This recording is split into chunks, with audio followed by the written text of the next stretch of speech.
नमस्कार दोस्तों, अगर आप पीएलसी पैनल और आरएलसी पैनल में कंफ्यूज होते हैं और सोचते हैं कि आखिरकार आरएलसी पैनल किसे बोला जाता है, इसकी फुल फॉर्म क्या है, तो आज की इस वीडियो के अंदर मैं आपका इससे जुड़ा सारे डाउट क्लियर करने वाला हूं। दोस्तों, वीडियो के स्टार्टिंग में सबसे पहली चीज आपको इनकी फुल फॉर्म पता होनी चाहिए। जब आप पीएलसी की फुल फॉर्म की बात करते हो तो ये होती है, पी का मतलब होता है प्रोग्रामेबल, एल से होता है लॉजिक और सी से होता है कंट्रोलर। तो पीएलसी की फुल फॉर्म होती है प्रोग्रामेबल लॉजिक कंट्रोलर। वहीं अगर आप आरएलसी की फुल फॉर्म की बात करो तो इसकी फुल फॉर्म होती है रिले लॉजिक कंट्रोलर। अब दोस्तों, आपने इन दोनों की फुल फॉर्म तो जान ली। अब आप सभी को अगली चीज यह पता होनी चाहिए कि आखिरकार इन दोनों में डिफरेंस क्या है। तो दोस्तों, आप बिल्कुल निश्चिंत रहिए क्योंकि इन दोनों के बीच में जो अंतर है वो काफी ज्यादा सिंपल सा है। अगर आप पीएलसी पैनल की बात करते हो तो सिंपल सी बात है, इस पैनल के अंदर एक आपको पीएलसी लगी हुई जरूर देखने को मिलेगी। आखिरकार एक पीएलसी होती क्या है? तो पीएलसी दोस्तों एक डिवाइस है। जिस तरीके से आपके पास में एक मोबाइल है तो मोबाइल क्या एक डिवाइस है, आपके पास में अगर लैपटॉप है तो लैपटॉप एक डिवाइस है, पीसी एक डिवाइस है, हमारा सीलिंग फैन एक डिवाइस है। इसी तरीके से हमारी जो पीएलसी होती है, पीएलसी भी एक डिवाइस होता है। तो अगर किसी पैनल में पीएलसी डिवाइस लगा हुआ है तो उस पैनल को हम बोलते हैं पीएलसी पैनल।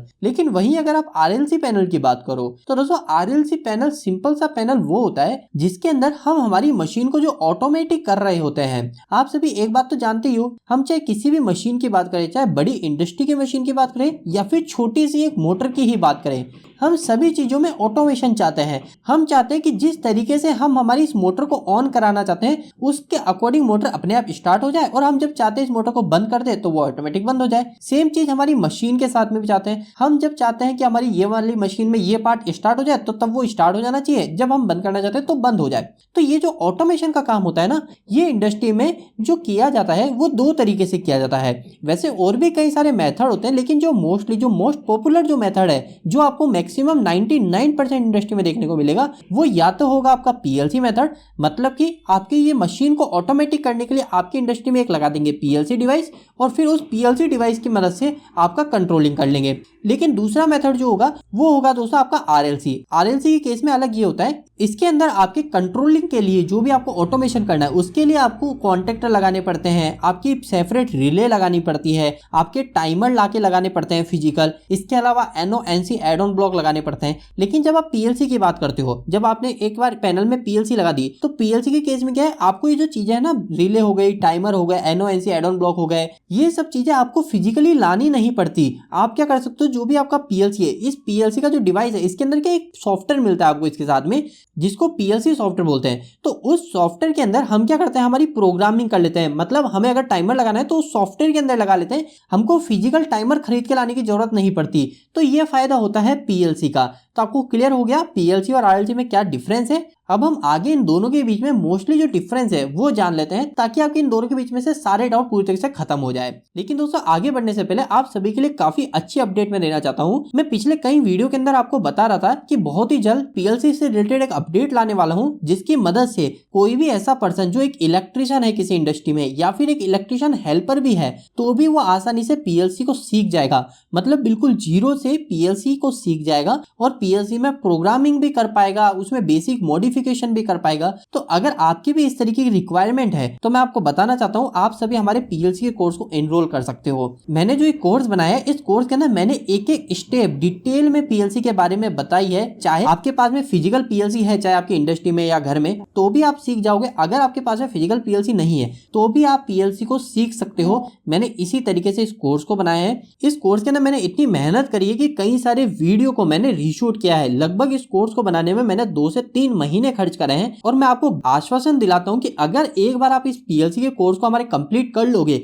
तो आप गारंटीड पीएलसी सीख जाओगे। क्योंकि जिस तरीके से पीएलसी का मार्केट में हवा बना हुआ है कि पीएलसी सीखना काफी ज्यादा हार्ड है, ऐसा बिल्कुल भी नहीं है। मैं तो ये कहता हूं कि जिस तरीके से हम एक नॉर्मल वायरिंग करते हैं किसी पैनल की, जो हम मैनुअली ऑटोमेशन कर रहे होते हैं ना वायरिंग के थ्रू, रिले के थ्रू, उससे ज्यादा आसान पीएलसी सीखना है। तो मैं आपको बस इतना सा कहना चाहता हूँ, पीएलसी को सीखना बहुत ज्यादा आसान है। बस आपको जो पीएलसी सिखा रहे हैं वो गलत तरीके से सिखा रहे हैं, वो गलत इंटेंशन से सिखा रहे हैं। मैंने खुद इस कोर्स को बनाने से पहले लोगों के कोर्स खरीदे थे। मैंने खुद ने एक्सपीरियंस भी किया है कि वो किस तरीके से सिर्फ आपसे पैसा लेना चाहते हैं, उनको कोई मतलब नहीं है कि आप सीखे या नहीं सीखे। और इसी चीज को बदलने के लिए ही एक साफ इंटेंशन से मैंने हमारे इस कोर्स को बनाया है। और स्टार्टिंग के तौर पे इस कोर्स के लिए मैंने फीस भी काफी अच्छी रखी है। कोर्स की फीस मैंने 999 रुपए रखी थी, लेकिन स्टार्टिंग के वो सभी दोस्त जो कि हमारी वीडियोस को रेगुलर देखते हैं, मुझे काफी सपोर्ट करते हैं, उन सभी के लिए मैंने कूपन कोड बनाया है जो कि है ED70। आपको कोर्स बाय करने से पहले कूपन में ED70 डाल देना है और अप्लाई कर देना है। आपको जो ये कोर्स 999 रुपए का है,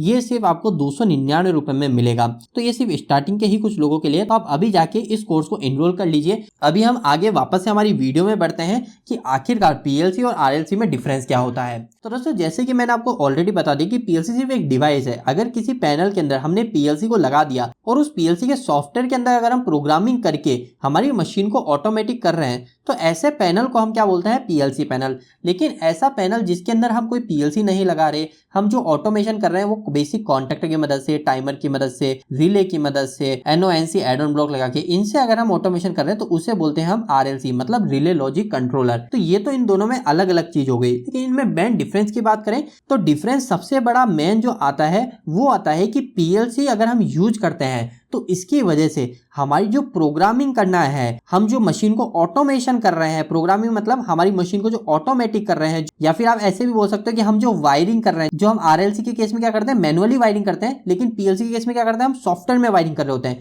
तो जो ये वायरिंग करना है, जो प्रोग्रामिंग करना है, जो ऑटोमेशन करना है, ये काफी ज्यादा आसान है, ये हद से ज्यादा आसान है PLC के केस में। लेकिन जब आप RLC की बात करते हो तो ये काफी ज्यादा डिफिकल्ट होता है। तो पहला डिफरेंस तो आपको ये क्लियर हो गया। दूसरे डिफरेंस की बात करें तो दूसरा डिफरेंस ये है कि आपने एक बार मशीन को ऑटोमेटिक तो कर दिया, लेकिन ऑटोमेटिक करने के बाद में आपकी जो भी प्रोग्रामिंग है या फिर आपकी जो भी मशीन ऑटोमेटिक हो रही है, उसके अंदर जो भी आप चेंजेस करना चाहते हो वो काफी ज्यादा आसान होता है PLC के केस में, क्योंकि PLC के अंदर आपको सिंपल सा सॉफ्टवेयर में ही चेंजेस करने पड़ते हैं। लेकिन जब RLC पैनल की बात करें तो इसके अंदर मॉडिफिकेशन करना हद से ज्यादा मुश्किल है। मॉडिफिकेशन करना इतना ज्यादा मुश्किल है कि हम खुद ही सहन कर लेते हैं कि कोई बात नहीं, मशीन पुराने ही सिस्टम पे चलने देते हैं, इसमें चेंजेस ही नहीं करते। इतना ज्यादा मुश्किल होता है RLC में मॉडिफिकेशन करना। अगर आप प्रैक्टिकल इंडस्ट्री में काम कर रहे हो तो आप ये चीज को समझ भी सकते हैं। इसके बाद में अगर हम थर्ड पॉइंट की बात करें तो थर्ड पॉइंट होता है कि अगर कोई भी फॉल्ट आया, जैसे कि आप सभी जानते हैं जब मशीन चलती रहती है तो वाइब्रेशन के कारण, हीटिंग के कारण कोई भी हमारे जो कंपोनेंट है वो खराब होते रहते हैं। जैसे कि कभी कॉन्टैक्टर खराब हो गए, रिले खराब हो गए, टाइमर खराब हो गए, तो ये खराब होते रहते हैं। कभी किसी टर्मिनल पे क्रूजन आ जाती है, तो ये जो भी प्रॉब्लम आती है, जो भी फॉल्ट आता है, ये सबसे पहली चीज तो RLC के अंदर काफी ज्यादा आते हैं। RLC में जो फॉल्ट आने की समस्या होती है वो काफी ज्यादा होती है,